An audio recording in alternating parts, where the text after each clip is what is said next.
The Dallas Cowboys are once again scheduled to play more standalone games in this upcoming season than games they won last season.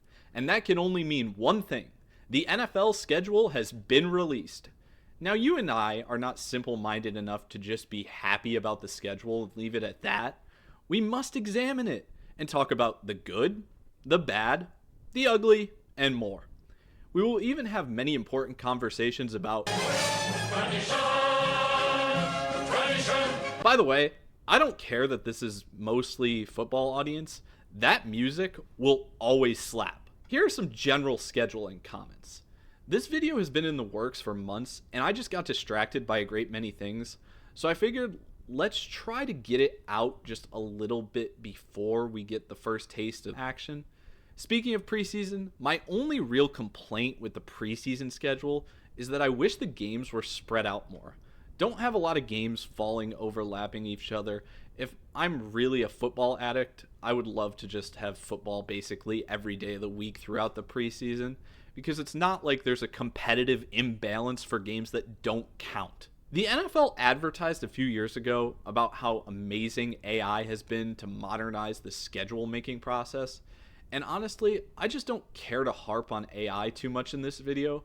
But do know that if I have a preference for one thing over the other, I would prefer for the schedule to be fully human-made and have no AI input at all. Let's start with how many standalone games teams have. I'm defining a standalone game as a game where a team starts playing any game at or after 7 p.m. Eastern Time, or that there are no other games in the same window as that game. For example, Christmas, Thanksgiving, Black Friday, 9:30 a.m. Eastern international games, etc. That means that the average for a team should be about 4.6 standalone games on their schedule. The Chiefs, Cowboys, and Commanders lead the league with 8 apiece. The Super Bowl champions get 7, just like the Lions and Vikings. And the Saints and Titans are the only teams with 0 standalone games. And that's the first thing I need to complain about. The NFL used to guarantee one primetime or standalone game for each team every year. They've stopped doing that, and they just look like jerks for leaving 2 out of 32 teams out of the fun. I mean, don't get me wrong. I think the Saints are going to be one of the most disgusting displays of football we've seen in years. I mean, for God's sakes, this guy has got me conjuring up images of this guy. But I'm smart enough to know that I am a moron, and we have teams surprise us every year. This is the NFL, so there is no reason to give teams no primetime games at all. I mean, you can even make them early in the season to make sure the bad teams are out of the way. Just give them one or a few, since we have a 7-win team that only plays at 1 p.m. Eastern 4 times out of 16 scheduled games. Talking about the Cowboys again. The next hot take I have about how the NFL schedule is constructed is that the major network 4:25 p.m. Eastern games should be thrown in the trash as they currently exist. 2025 will mark the 4th consecutive season where Josh Allen and Patrick Mahomes will meet in the regular season in a game that is not in prime time. Are you kidding me? I know the 4 p.m. Eastern window gets the best audiences, but this deprioritizes the most interested football fans, because if you're a Raiders, Jaguars, Rams, or Saints fan this year, sorry, you won't want to tune out of your favorite team's game to switch over to Bills Chiefs, because you still care about your favorite team more, but you would love if that game were in a primetime window where it should be, and it's 4 years in a row. In a normal week with no bye weeks, the NFL has 16 games. If there are no special games, there's the 3 primetime slots: Thursday, Sunday, and Monday Night Football. The rest of the games should be evenly distributed as much as possible in the 1 p.m. and 4 p.m. windows. So with the 13 remaining games you have, put 7 at 1 p.m. and 6 at 4 p.m. And that makes one of the best money makers even more valuable in Sunday Ticket, distributing the games more evenly like that. If Fox and CBS don't like that, tell them to figure out a way to buy more standalone packages like the international games, more holiday games, or other special occasions. Because we should not have the new Manning-Brady matchup not be standalone year after year. Next, Before moving on to when all the games are played, there was a topic I was considering discussing in this video. So if you could just go over to the posts tab of my channel and vote in this poll, I'd appreciate it and love to see some discussion there on this topic. My basic theory is that standalone games earlier in the season should be less common matchups between teams, and later in the season they should become more common matchups, like Bills-Chiefs has become, or more importantly, divisional matchups. But I'd like to see what other people think about this topic. The NFL does the opposite in 2025. They front load the schedule with divisional primetime matchups, and later in the year, we get less divisional matchups in primetime. Now, for the most important points about the schedule, going through it in an order like we were skimming a book. In week 1, we see the Super Bowl champs host the opening Thursday game, and that is a great example of good tradition. Now, the only thing that I don't like about that is that it is the Cowboys they are playing. The next thing to talk about week 1 is the big news that the NFL will be returning to Sao Paulo for the second year in a row. This is very significant because it is my favorite divisional matchup other than Ravens-Steelers. But in all other seriousness, this is a big deal. It is a big deal for multiple reasons. The first reason is it shows a continued interest in pushing closer and closer to the limits set forth by the Sports Broadcasting Act of 1961. The basic idea of the act was to create legislation that would protect Fridays and Saturdays from NFL intrusion to keep those days intact as days for high school and college football. And if you've paid attention to my channel, I value all levels of football. The interesting part about the legislation is how they went about it. The two main things the government was worried about were the distance a pro football team's broadcast was from a high school or college playing on that weekend, and the fact that the restriction would be that the NFL cannot broadcast the game on television. This is an incredible workaround by the NFL. By playing the game internationally, that means they are clearly in compliance with the law because of the fact that they are nowhere near American schools in any manner. And on top of that, they arguably are also in compliance with the portion about the television restriction because this game is only appearing on YouTube. Even more interestingly though, the NFL actually wouldn't have to worry about that law this year or last year because it doesn't go into effect until the second Friday in each September, and each of these games has taken place before that. But with how they are setting it up this year, it looks like they could be pushing to make a challenge against that act that is technically legal but violates the law's very spirit by playing the game. The NFL may be able to weaponize the act against the consumer as well. The NFL has had streaming exclusive games so far, but with the massive caveat that for the people like my father that will still be trying to watch the standard television broadcast in local markets, the Sports Broadcasting Act of 1961 could give the NFL the opportunity to say that they can't show specific games in local markets on television in the future because it would violate the Sports Broadcasting Act of 1961. And in other words, force the local consumer that doesn't want to switch over to streaming to be forced to adopt it, even for in-market games, because the NFL is then able to say legally they cannot broadcast the games over television. The next interesting point, though, is that the NFL choosing to play this game in Sao Paulo again, which brings into question whether Sao Paulo will stay the primary international market in the Western Hemisphere, or if we will see more interest in other markets like Canadian markets along with Mexico City again, or even considering somewhere new like Buenos Aires. I explored those ideas more in my video titled What If the NFL Had 40 Teams though, so maybe you want to go check that out. But these actions the NFL is taking does make me think they will be continuing to look to expand the Western Hemisphere slate outside the United States to more Friday nights in the future. And if that is legal, there's no reason they also couldn't push to put those games on and markets on Saturdays as well, which is an incredibly savvy business move by the league. But as a football fan of high school to pro, it probably means we will have to see some new legislation in the future to restrict the NFL from intruding on our protected Fridays and Saturdays. Because I don't want the NFL on when I am trying to enjoy some college football. And the truth is, the NFL should be okay with whatever the government restrictions on their TV broadcasts as well as streams are, because the league would be a giant antitrust lawsuit if they didn't have government intervention in that department. Sorry, got a little long-winded there, but I thought those points were very important for the future of the sport as a whole. Looking towards the Sunday slate and going back to my idea of tradition, I just wish each year we could get a primetime game week 1 either between the teams that selected the 2 top QBs in the draft or the teams that selected the top 2 players in the draft to force one of those lowly teams to get off on a much better foot than how their seasons concluded last year.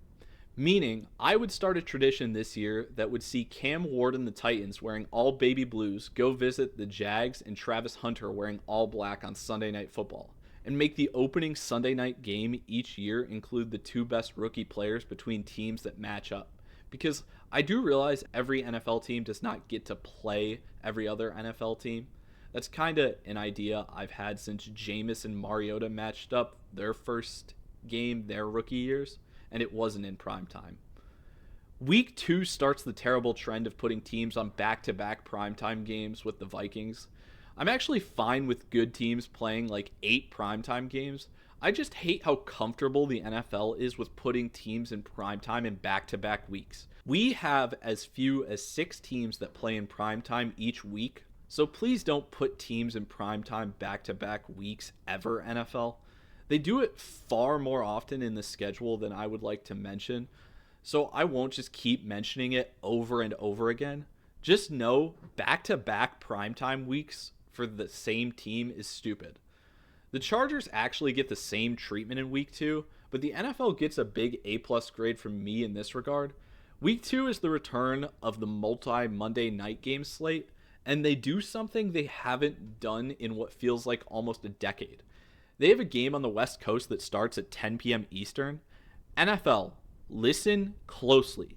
I know in the rest of the 2025 schedule you do more of those double headers on Monday night, but quit the hour differences between game start times and have one Eastern game that starts at 7 p.m. and one Western game that starts at 10 p.m. Eastern. It is a much better way to do double headers than to put them semi-offset like you've been doing. I realize the only issue with this is that there aren't as many Pacific or Mountain Time teams, so it just can't be every week. Just give us a doubleheader on Monday night every 3rd week or something like that to get your fix. Week 3, simple note, if you need to put bad teams, meaning the Giants, in primetime, you don't have to give them a matchup that's going to have them taken out back like Ole Yeller. Just put them on primetime with a team closer to their level.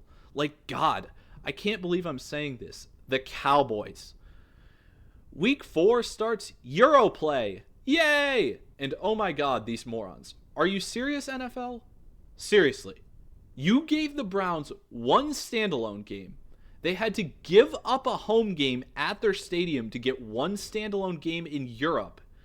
You've done this before. But you seriously take a team that has actively given up a home game and have them go play a team which gets to act as a home team because they have already been there for a full week. Maybe if this was the Vikings getting their own home game in Europe after playing at the Steelers' home game in Europe, I wouldn't be mad. But seriously, don't mistreat your teams like that, especially not the ones who voluntarily give up home games like that. The Browns won't stand a chance in this one with how you set them up. And most of the time, I'm about creating a schedule that is more entertainment than fairness.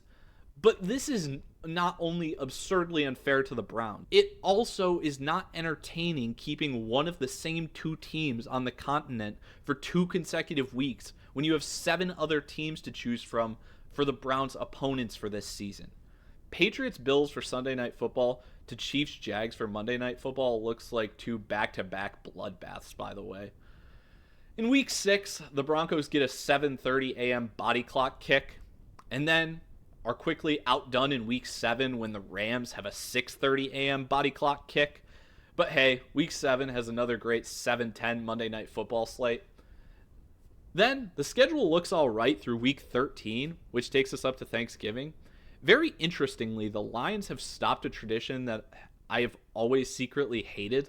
The Lions game on Thanksgiving always started at 12:30 Eastern instead of 1 p.m. for some reason, and always made the wait feel like forever until the Cowboys game came on. So thankfully they moved the Lions game on Thanksgiving to 1 p.m. Eastern like most of the rest of the NFL schedule operates. And honestly, I didn't think the NFL would ever be that generous with a Thanksgiving game. Thank you for Chiefs Cowboys. I just feel like the Cowboys game has seen some awful football on Thanksgiving Day the last few years, and the Chiefs may whoop them, but thanks for it not being like the Giants or something, which would be terrible to watch that late in the season. Then there's the Black Friday game, which starts at 3 p.m. because of the NFL pushing the boundary on the Sports Broadcasting Act of 1961, as mentioned before, because it would be really interesting if that game had a full-length overtime tacked onto the end of it, because those rules kick in at 6 p.m. Eastern on Friday, but it is still a streaming exclusive game. Also, just one other thing I'd like to add here. Thanksgiving weekend is the greatest weekend of the year. Tons of food with 3 straight NFL games, then 1 NFL game on Friday with some college rivalries on Fridays and Saturdays, and an NFL Sunday and Monday. It's probably the best weekend of the year for football fans. But divisional round / national championship weekend is pretty good now too with the new CFP playoff format, which I also have opinions on. Week 14, I just need to yell at the NFL for continuing this trend of the Cowboys not only playing Thanksgiving, but also always playing the following Thursday as well. Just like, NFL, cut that out. But then we get to look at week 15 through 17 and really see the debacle the NFL has on display. The NFL has the Falcons in primetime twice in that span, week 15 and week 17. The Rams and 49ers are both in primetime in week 16 and week 17, meaning the NFL looked at late season primetime slots and said, yeah, let's not trust like good consistent teams. Let's trust the 49ers, who lost everybody on their team practically, the Falcons, who look like they are one of the most dysfunctional teams in the league, and the Rams, who are okay, but haven't been consistent like teams like the Bills, Chiefs, Eagles, or Ravens. Like, they doubled down on these teams with late season primetime games, and 2 of them may be completely out of the playoff race at this point. And maybe even weirder than that, the Falcons being a team that deserves 6 standalone games is the fact that the NFL basically said, yeah, we think the Colts are going to suck, so they are only going to get 1 standalone primetime game. So you think it would be like week 3 or something, right? No, the NFL thinks that the Colts are going to suck, and they scheduled them to play their one and only primetime game in week 16, when it will already be over for them. Are you kidding me? Again. Hey, I'm happy about the Christmas slate being a thing, though. I was hoping for a Christmas slate of NFL games consistently since I was a kid. Just the last thing I would say about Christmas, though, and is that I would love to get some designated Christmas teams. The 2 teams I would like to always see play on Christmas are the Bills and the Packers, because those are the teams that will be guaranteed to play outdoors in the cold long term. Every other city, I'm worried about potentially getting domes, and my would like the Christmas games to be outdoors in cold climates. But the Chiefs have adopted Christmas Day pretty well, so I would enjoy if those 3 got to be consistent parts of Christmas games. I just hope if that happens, the Chiefs don't get a dome for their next stadium. The reason I mentioned so much in this video is because I think people love things more when there are more associated with them. And I think college football does it better currently, so I think helping the NFL with that would only make the game better. So hopefully some of my ideas may find their way to them somehow, some way. I mean, they also could just say what weeks all the games are taking place at schedule release, but only define who gets to play in what time slots like a month in advance to guarantee great standalone games in December. But hey, who knows why they don't do that? They would rather tell us a game is week 17 on Monday Night Football only to change it week 15 or week 13 to a different Monday Night Football game to screw with us, lying and saying it's a different Monday Night Football game. But whatever. Subscribe. So, if you enjoyed the video,